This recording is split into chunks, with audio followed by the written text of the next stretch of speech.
मेरे प्यारे देशवासियों, नमस्कार। कोरोना के खिलाफ देश आज फिर एक बहुत बड़ी लड़ाई लड़ रहा है। कुछ सप्ताह पहले तक स्थितियां संभली हुई थी और फिर एक कोरोना की दूसरी वेव तूफान बनकर आ गई। जो पीड़ा आपने सही है, जो पीड़ा आप सह रहे हैं, उसका मुझे पूरा एहसास है। जिन लोगों ने बीते दिनों में अपनों को खोया है, मैं सभी देशवासियों की तरफ से उनके प्रति संवेदनाएं व्यक्त करता हूं। परिवार के एक सदस्य के रूप में मैं आपके दुख में शामिल हूं। चुनौती बड़ी है, लेकिन हमें मिलकर अपने संकल्प, अपने हौसले और तैयारी के साथ इसको पार करना है।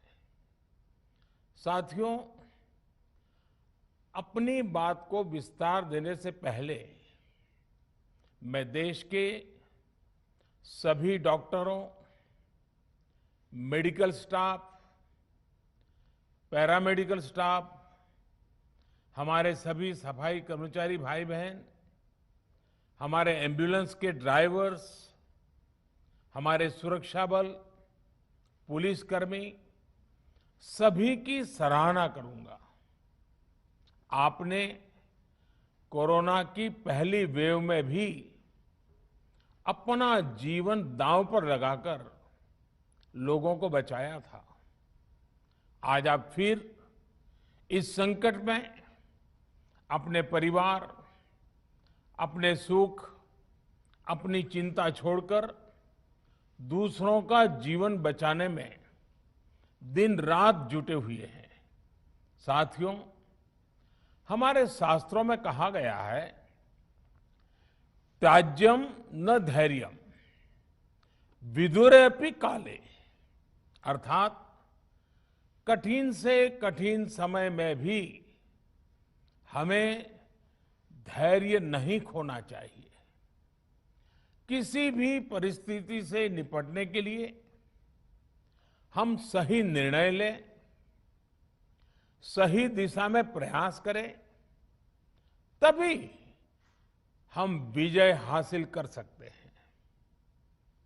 इसी मंत्र को सामने रखकर आज देश दिन रात काम कर रहा है। बीते कुछ दिनों में जो फैसले लिए गए हैं, जो कदम उठाए गए हैं, वो स्थिति को तेजी से सुधारेंगे। इस बार कोरोना संकट में देश के अनेक हिस्से में ऑक्सीजन की डिमांड बहुत ज्यादा बढ़ी है। इस विषय पर तेजी से और पूरी संवेदनशीलता के साथ काम किया जा रहा है। केंद्र सरकार, राज्य सरकारें, प्राइवेट सेक्टर, सभी की पूरी कोशिश है कि हर जरूरतमंद को ऑक्सीजन मिले। ऑक्सीजन प्रोडक्शन और सप्लाई को बढ़ाने के लिए भी कई स्तरों पर उपाय किए जा रहे हैं। राज्यों में नए ऑक्सीजन प्लांट्स हो, 1 लाख नए सिलेंडर पहुंचाने हो, औद्योगिक इकाइयों में इस्तेमाल हो रही ऑक्सीजन का मेडिकल इस्तेमाल हो, ऑक्सीजन रेल हो, हर प्रयास किया जा रहा है। साथियों, इस बार जैसे ही कोरोना के केस बढ़े, देश के फार्मा सेक्टर ने दवाइयों का उत्पादन और बढ़ा दिया है। आज जनवरी फरवरी की तुलना में देश में कई गुना ज्यादा दवाइयों का प्रोडक्शन हो रहा है। इसे अभी और तेज किया जा रहा है। कल भी मेरी देश की फार्मा इंडस्ट्री के बड़े जो प्रमुख लोग हैं, उसके जो एक्सपर्ट लोग हैं, उनसे बहुत लंबी चर्चा हुई है। प्रोडक्शन बढ़ाने के लिए हर तरीके से दवाई कंपनियां की मदद ली जा रही है। हम सौभाग्यशाली हैं कि हमारे देश के पास इतना बड़ा मजबूत फार्मा सेक्टर है जो बहुत अच्छी और तेजी से दवाइयां बनाता है। इसके साथ ही अस्पतालों में बेड की संख्या को बढ़ाने का भी काम तेजी से चल रहा है। कुछ शहरों में ज्यादा डिमांड को देखते हुए विशेष और विशाल कोविड हॉस्पिटल बनाए जा रहे हैं। साथियों, पिछले वर्ष जब देश ने कोरोना के कुछ ही मरीज सामने आए थे, उसी समय भारत में कोरोना वायरस के खिलाफ प्रभावी वैक्सीन के लिए काम शुरू कर दिया था। हमारे वैज्ञानिकों ने दिन रात एक करके बहुत कम समय में देशवासियों के लिए वैक्सीन विकसित की है। आज दुनिया की सबसे सस्ती वैक्सीन भारत में है। भारत की कोल्ड चेन व्यवस्था के अनुकूल वैक्सीन हमारे पास है। इस प्रयास में हमारे प्राइवेट सेक्टर ने इनोवेशन और एंटरप्राइज की भावना का बेहतरीन प्रदर्शन किया है। वैक्सीन्स की अप्रूवल्स और रेगुलेटरी प्रोसेसेस को फास्ट ट्रैक पर रखने के साथ ही सभी साइंटिफिक और रेगुलेटरी मदद को बढ़ाया गया है। यह एक टीम एफर्ट है जिसके कारण हमारा Bharat 2 made in India vaccine के साथ दुनिया का सबसे बड़ा टीकाकरण अभियान शुरू कर पाया। टीकाकरण के पहले चरण से ही गति के साथ ही इस बात पर जोर दिया गया कि ज्यादा से ज्यादा क्षेत्रों तक, जरूरतमंद लोगों तक वैक्सीन पहुंचे। दुनिया में सबसे तेजी से भारत में पहले 10 करोड़, फिर 11 करोड़ और अब 12 करोड़ वैक्सीन डोज दिए गए हैं। आज कोरोना से इस लड़ाई में हमें हौसला मिलता है कि हमारे health care workers, frontline corona warriors और सीनियर सिटीजन्स के एक बड़े हिस्से को वैक्सीन का लाभ मिल चुका है। साथियों, कल ही वैक्सीन को लेकर हुए एक और अहम फैसला भी हमने किया है। 1 मई के बाद से 18 वर्ष के ऊपर के किसी भी व्यक्ति को वैक्सीनेट किया जा सकेगा। अब भारत में जो वैक्सीन बनेगी उसका आधा हिस्सा सीधे राज्यों और अस्पतालों को भी मिलेगा।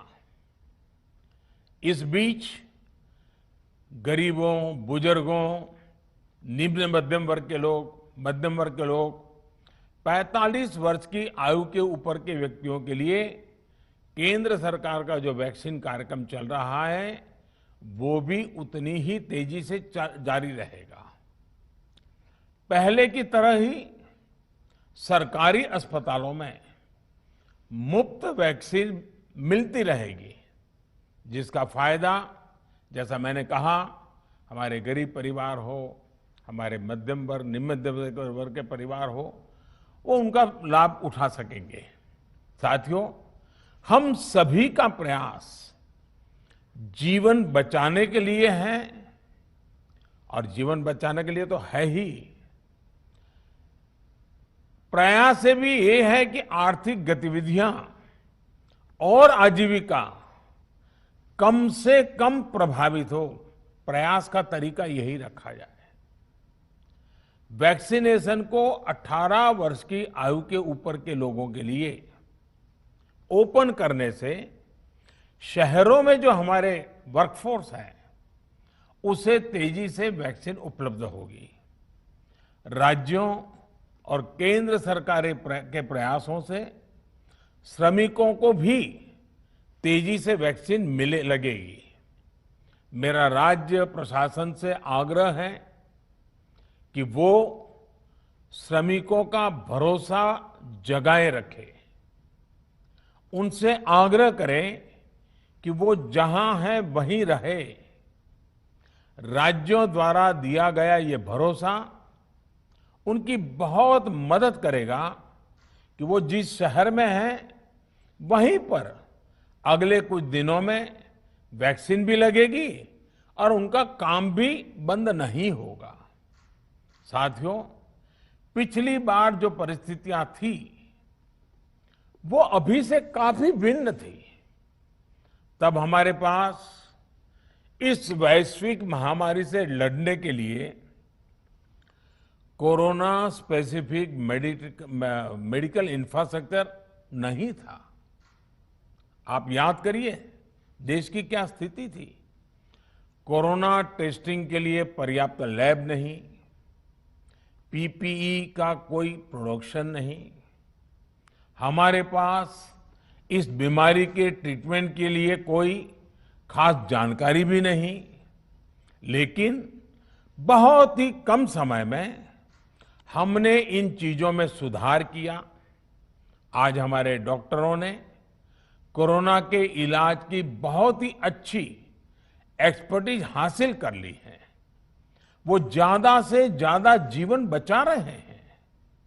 आज हमारे पास बड़ी मात्रा में पीपीई किट्स हैं, लैब्स का बड़ा नेटवर्क है और हम लोग टेस्टिंग की सुविधा को निरंतर बढ़ा रहे हैं।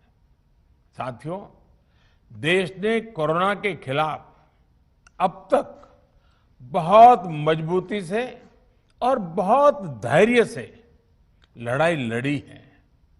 इसका श्रेय आप सभी को, सभी देशवासियों को ही जाता है। अनुशासन और धैर्य के साथ कोरोना से लड़ते हुए आप देश को यहां तक लाए हैं। मुझे विश्वास है जन भागीदारी की ताकत से हम कोरोना के इस तूफान को भी परास्त कर पाएंगे। आज हम अपने चारों ओर देख रहे हैं कि कैसे कई लोग, कई सामाजिक संस्थाएं जरूरतमंदों तक मदद पहुंचाने में दिन रात जुटे हैं। दवाई पहुंचाना हो, खाने या रहने की व्यवस्था करनी हो, लोग पूरे मनोयोग के साथ काम कर रहे हैं। मैं इन सभी के सेवा भाव को आदरपूर्वक नमन करता हूं और देशवासियों से अपील करता हूं कि अधिक से अधिक मात्रा में इस संकट की घड़ी में देशवासी आगे आएं और जरूरतमंदों तक मदद पहुंचाएं। समाज के पुरुषार्थ और सेवा के संकल्प से ही हम ये लड़ाई जीत पाएंगे। मेरा युवा साथियों से अनुरोध है कि वो अपनी सोसाइटी में, मोहल्ले में, अपार्टमेंट्स में छोटी छोटी कमेटियां बनाकर कोविड अनुशासन पालन करवाने में मदद करें। हम ऐसा करेंगे तो सरकारों को न कभी कंटेनमेंट जोन लगाने की जरूरत पड़ेगी, न कर्फ्यू लगाने की जरूरत पड़ेगी और लॉकडाउन का तो सवाल ही नहीं उठता है, आवश्यकता ही नहीं पड़ेगी। स्वच्छता अभियान के समय देश में जागरूकता फैलाने के लिए मेरे बाल मित्रों ने बहुत मदद की थी। छोटे छोटे बालक, 5वीं, 7वीं, 8वीं, 10वीं में पढ़ने वाले, उन्होंने घर के लोगों को समझाया था, मनाया था। उन्होंने बड़ों को भी स्वच्छता का संदेश दिया था। आज मैं फिर अपने बाल मित्रों से एक बात विशेष तौर पर कहना चाहता हूं। मेरे बाल मित्र, घर में ऐसा माहौल बनाइए कि बिना काम, बिना कारण घर के लोग घर से बाहर न निकले। आपकी जीत बहुत बड़ा परिणाम ला सकती है। प्रचार माध्यमों से भी मेरी प्रार्थना है कि ऐसे संकट की घड़ी में वो लोगों को सतर्क और जागरूक करने के लिए जो प्रयास कर रहे हैं उसे और बढ़ाएं। इसके साथ ही इसके लिए भी काम करें कि डर का माहौल कम हो सके, लोग अफवाह और भ्रम में न आए। साथियों, आज की स्थिति में हमें देश को लॉकडाउन से बचाना है। मैं राज्यों से भी अनुरोध करूंगा कि वो लॉकडाउन को अंतिम विकल्प के रूप में ही इस्तेमाल करें। लॉकडाउन से बचने की भरपूर कोशिश करनी है और माइक्रो कंटेनमेंट जोन पर ही ध्यान केंद्रित करना है। हम अपनी अर्थव्यवस्था की सेहत भी सुधारेंगे और देशवासियों की सेहत का भी ध्यान रखेंगे। साथियों, आज नवरात्रि का आखिरी दिन है। कल रामनवमी है और मर्यादा पुरुषोत्तम श्री राम का हम सभी को यही संदेश है कि हम मर्यादाओं का पालन करें। कोरोना के इस संकट काल में कोरोना के बचने के जो भी उपाय है, कृपया करके उनका पालन 100% करिए। दवाई भी, कड़ाई भी, इस मंत्र को कभी भी भूलना नहीं है। ये मंत्र जरूरी है, वैक्सीन के बाद भी जरूरी है। रमजान के पवित्र महीने का भी आज 7वां दिन है। रमजान हमें धैर्य, आत्मसंयम और अनुशासन की सीख देता है। कोरोना के खिलाफ जंग जीतने के लिए अनुशासन भी, उसकी भी उतनी ही जरूरत है। जब जरूरी हो तभी बाहर निकले। कोविड अनुशासन का पूरा पालन करें। मेरा आप सभी से यही आग्रह है। मैं आपको फिर ये भरोसा देता हूं, आपके इस साहस, धैर्य और अनुशासन के साथ जुड़कर आज जो परिस्थितियां हैं उन्हें बदलने में देश कोई कोर कसर नहीं छोड़ेगा। आप सभी स्वस्थ रहें, आपका परिवार स्वस्थ रहे, इसी कामना के साथ मैं अपनी बात समाप्त करता हूं। आपका बहुत बहुत धन्यवाद। तो प्रधानमंत्री नरेंद्र मोदी का राष्ट्र के नाम संबोधन बहुत अहम था। कोविड की इस वक्त की परिस्थितियों के बीच प्रधानमंत्री आज आए और उन्होंने राष्ट्र को संबोधित किया और देश को भरोसा दिलाया कि जन भागीदारी से कोरोना की ये जो दूसरी वेव है, जिस